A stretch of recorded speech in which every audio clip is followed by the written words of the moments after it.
ഓം ശ്രീ ഗുരുഭ്യോ നമ. അമ്മ കനിഞ്ഞു നൽകിയ ചോദ്യോത്തര സമയം.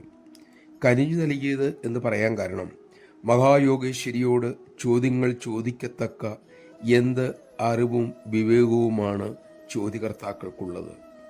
പക്ഷെ കരുണയോടെ അമ്മ അതിന് നിന്നു തരുന്നു.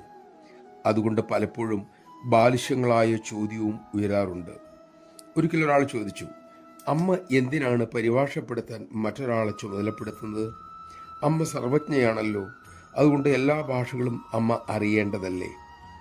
തെല്ലും കുലുക്കമില്ലാതെ അതീവ ശാന്തതയോടെ അമ്മ അരുളി, നിത്യമായതിനെക്കുറിച്ചുള്ള അറിവാണ് സർവജ്ഞത്വം.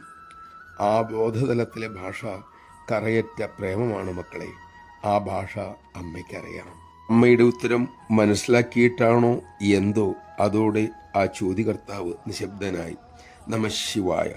സർവജ്ഞത്വം, ജ്ഞാനി, പ്രേമം തുടങ്ങിയ പദങ്ങളുടെ ആഴമറിയാതെ താല്പര്യമറിയാതെ ഉപരിപ്ലവമായി ഗ്രഹിച്ചിട്ടെന്ത് കാര്യം? അതിന് ഡിക്ഷണറി മാത്രം മതിയല്ലോ. ഹൃദയഭാഷ തിരിച്ചറിയാൻ സദ്ഗുരുവിൻ്റെ സാന്നിധ്യത്തിലൂടെ മാത്രമേ സാധ്യമാകൂ.